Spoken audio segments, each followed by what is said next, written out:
12 ans de prison, 12 ans de réclusion criminelle. C'est le verdict qui a été prononcé le samedi 23 septembre dernier à l'endroit de MHD, qui est un rappeur, initiateur là, du style de musique qu'on appelle l'afro-trap ici en France.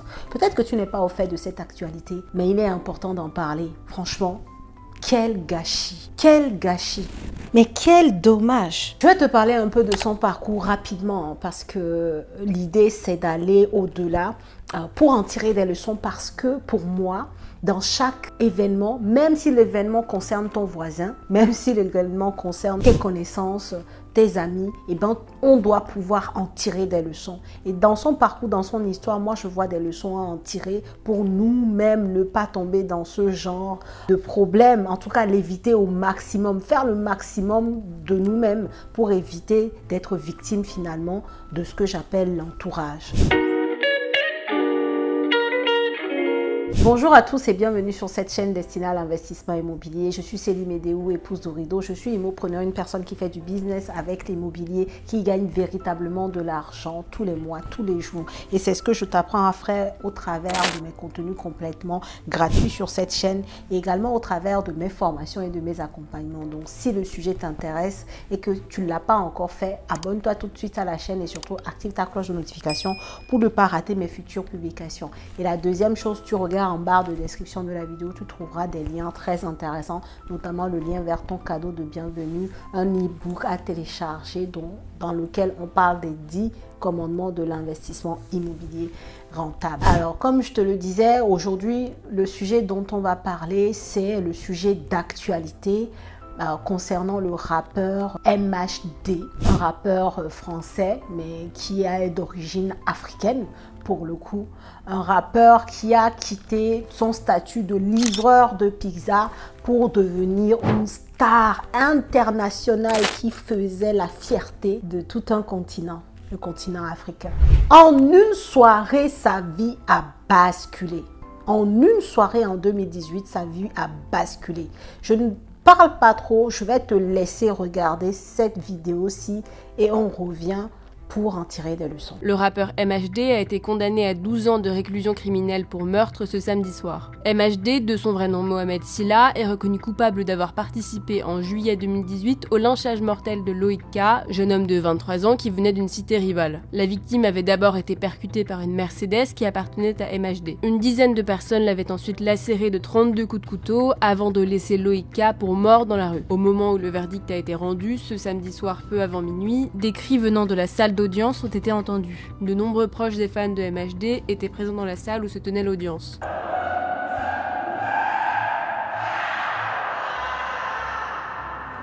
Jeudi, le parquet avait requis une peine de 18 ans contre le rappeur âgé de 29 ans. 5 autres co-accusés ont aussi été reconnus coupables de meurtre. Des peines allant de 10 à 18 ans de réclusion ont été prononcées à leur encontre. 3 accusés ont en revanche été acquittés. On ignore pour le moment si MHD va faire appel de cette condamnation. La team, vous venez de le voir. Peut-être que tu n'avais pas encore vu cet extrait-là ou que tu n'as pas eu les infos dans les médias. Donc voilà, tu as l'information. C'est tellement dommage, mais tellement dommage. Tellement dommage. Quand tu prends son parcours et tu te dis qu'il y a quelques années, le mec, il était livreur de pizza en fait. Et grâce à son talent et grâce d'ailleurs à son audace, parce qu'il s'est fait connaître sur les réseaux en premier et ensuite ça a fait un buzz incroyable, ce qui lui a ouvert finalement d'autres portes. Et qu'aujourd'hui, on soit déjà dans le déclin de sa carrière. Tout ça parce que pour moi, il y a peut-être eu un manque dans son entourage, il y a peut-être eu un manque de vigilance. Alors là, je fais un petit disclaimer avant de vraiment poursuivre dans le fond de la vidéo. L'idée ici, c'est pas de dire est-ce qu'il est coupable, est-ce qu'il faut s'apitoyer sur son sort, est-ce qu'il ne veut pas... Non. Là, on n'en est pas là en fait. Voilà. Je ne dis pas que c'est lui, il est tout sain et que c'est la faute des autres. Bref, donc je te remets le contexte directement. Je ne suis pas là pour aller dans le fin fond du dossier. Là, on va juste rester en surface et apprendre des leçons de son parcours dans le sens où c'est un mec qui vient de loin, qui a pu évoluer, qui a pu arriver à des sommets et finalement dont le destin bascule parce que son entourage, parce que des mauvaises décisions.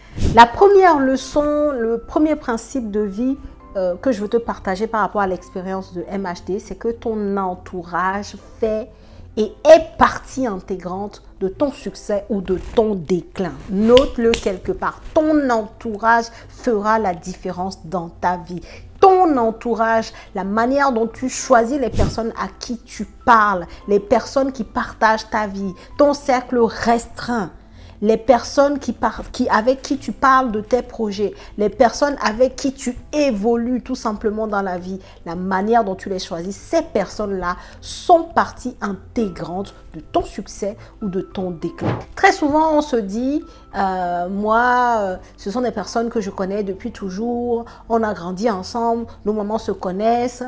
Bon, il y a un tas de raisons qui font que, à un moment donné dans ta vie, toi, tu évolues, d'accord? Tu évolues, tu as des ambitions, tu arrives à certains niveaux, mais tu continues à fréquenter des personnes qui ne sont absolument pas, tu vois, alignées avec ta vision en fait. Ils en sont hyper loin.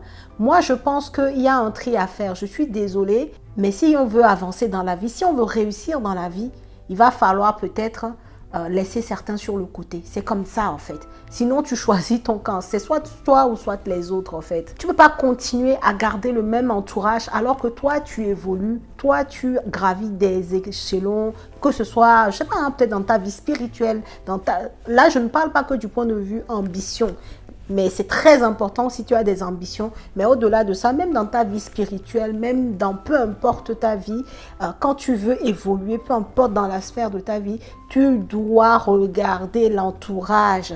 Tu dois regarder qui est-ce qui t'entoure. Ce n'est pas parce que tu as grandi avec quelqu'un que cette personne-là, elle doit être avec toi à vie. Je ne dis pas non plus de les supprimer complètement de ton entourage, mais il faut faire un tri. Il faut savoir créer de la distance finalement avec ces personnes-là en fonction de la route qu'ils prennent eux aussi dans leur vie en fait. C'est très important. Ton entourage, les personnes qui gravitent autour de toi font partie intégrante de ton succès ou de ton déclin. Il y a un proverbe qui dit d'ailleurs, dis-moi avec qui tu marches et je te dirai qui tu es, un truc comme ça. Donc c'est très important en fait. Ne négligez pas cet aspect-là. Les personnes qui sont autour de vous vont faire de vous quelqu'un de grand ou peuvent clairement avoir l'opportunité de vous détruire. Deuxième principe de vie, leçon qu'on peut tirer du parcours de MHD, c'est que ton succès ne fera pas forcément le bonheur de ceux que tu appelles tes amis. Aujourd'hui, tu as, je sais pas, une vingtaine, une dizaine de personnes qui gravitent autour de toi, qui selon toi sont tes amis. Et bien, sache que quand tu vas réussir ou quand tu seras sur le chemin de la réussite, ça leur fera pas forcément plaisir. Très souvent dans les amitiés, il y a peut-être une, deux personnes sur lesquelles tu peux vraiment compter, mais à 100% ou à 1000%. Les autres là, en fait, ils sont là, en fait. Ils sont là. Mais la réalité, c'est que tous ne se mouilleront pas le maillot pour toi. Et on le voit dans son histoire. Il dit, lui, qu'il n'était pas sur place. Mais dans tous ses amis, il n'y a personne pour corroborer sa version. Il n'y a personne. Il n'y a personne. Une loi du silence qui s'est installée jusqu'à ce qu'il n'aille en prison. Pourtant, c'est une star. Ne serait-ce que par rapport à tous ces galons qu'il a pris, par rapport à cette valeur, à cette reconnaissance internationale qu'il y a. Peut-être qu'un de ses amis aurait pu se dire, bon, on ne va pas quand même lui briser sa carrière. C'est quelqu'un qui représente aujourd'hui tout un continent, des origines et tout. Mais non, à des moments donnés, c'est chacun pour sa pomme. Et il est resté lui et aujourd'hui, il a écopé de 12 ans de prison. Donc, je répète, s'il te plaît, ton succès ne fera pas forcément le bonheur, la joie de tes amis. D'accord ? Donc, ne joue pas au naïf, reste bien les yeux ouverts. La troisième leçon, et pas des moindres, celle-là, elle est hyper puissante et je pense que c'est quelque chose que tu devrais lire tous les jours pour avoir cette piqûre de rappel tous les jours quand tu te lèves. Le troisième principe de vie, c'est que tu ne peux pas sauver tout le monde en fait. Et tout le monde n'a pas envie d'être sauvé. Je répète, tu ne peux pas sauver tout le monde et surtout, tout le monde n'a pas envie d'être sauvé. Et ce qui arrive souvent quand tu persistes et que tu signes à vouloir sauver les gens parce que vous venez du même quartier, vous avez tous grandi dans je ne sais pas quelle cité, donc maintenant que toi tu as l'argent, tu veux voilà, les soulever, les monter en même temps que tu montes. Et bien tu sais ce qui se passe parfois, c'est que ces personnes-là tellement elles n'ont pas envie d'être sauvées, qu'elles vont plutôt, toi, te tirer vers le bas pour que vous tous, là, vous restez en bas, là-bas. En bas, là-bas, dans la, je sais pas, dans la boue. C'est une façon de parler, mais eux, ils vont te tirer pour que vous tous, vous restiez en bas. Parfois, c'est ce qui se passe. Donc, dis-toi bien que dans tous les cas, il faut que tu te choisisses. Il faut que tu te préfères. Tu es la priorité. Peu importe ce qui te lie comme passé à tes amis là. Peu importe que vous ayez grandi ensemble, que vous ayez eu le même biberon, que vos mamans ont galéré ensemble. Peu importe. Si tu es en train d'évoluer, si ta vision évolue, si tes envies, ta façon de vivre, si tes convictions, ton paradigme évolue, mais que dans le même temps, tes amis restent figés à comment vous étiez depuis toujours, à ce moment-là, mon cher, fais un choix. Tu peux essayer d'aider les gens pendant un certain temps, mais quand tu vois que les personnes n'ont pas envie, il y a des signes qui ne trompent pas. Les personnes qui n'ont pas envie de changer, là, ça se voit. Tu les aides un peu, demain, rétro-pédalage, ils reviennent en bas. Oui, mais c'est les grands, c'est les grands lovers de oui, mais. Oui, mais pour toi, c'est facile parce que blablabla. C'est des gens qui vont toujours te trouver des arguments pour ne pas évoluer. Si tu as des gens comme ça autour de toi, je te le dis, choisis-toi. Sors de là. Parce que ce sont des personnes qui ne veulent pas être sauvées. Et le pire, c'est qu'ils ne vont pas se laisser tout seuls en bas. Ils vont te descendre pour que vous tous, vous soyez en bas.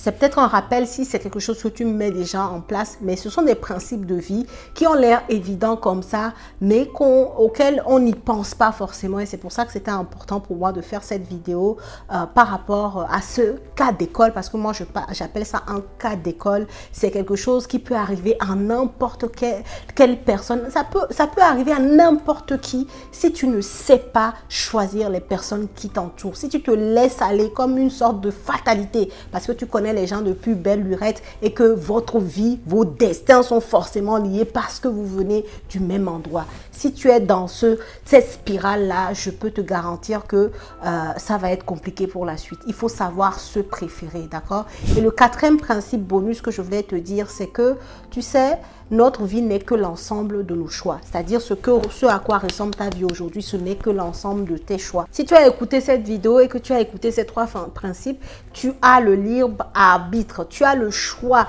de pouvoir les appliquer, les noter quelque part peut-être et refaire un point de temps en temps pour être sûr que tu es en train d'appliquer ces trois principes qui sont pour moi fondamentaux. Si tu ne veux pas subir ton entourage, si tu ne veux pas, comme je disais tout à l'heure, en devenir victime. Donc voilà ce que je voulais te partager dans cette vidéo. Dis-moi ce que t'inspire le cas de MHD, si c'est quelque chose que tu avais déjà vu dans l'actualité, qu'est-ce que tu en penses, comment est-ce que toi tu fais attention à ceux qui t'entourent, et si tu ne le faisais pas jusqu'ici, s'il te plaît, fais très attention à ceux qui t'entourent. Moi qui te parle ici, mon cercle là, c'est pas qu'il est restreint, il est microscopique même, sinon la majorité des gens, on peut dire que c'est des business friends, des connaissances, mais mon cercle, c'est restreint, microscopique. Et c'est pas pour rien. Le dehors est dangereux, faisons attention. Faisons attention à nous et faisons attention à ceux qui nous entourent, à ceux qui rentrent dans nos vies. C'est très important. Bon, j'espère que tu as aimé cette vidéo. Je t'invite à la liker, à la partager. Si tu as apprécié ces principes-là, enregistre, partage autour de toi. Ça peut toujours aider quelqu'un. Et moi, je te dis à la prochaine vidéo.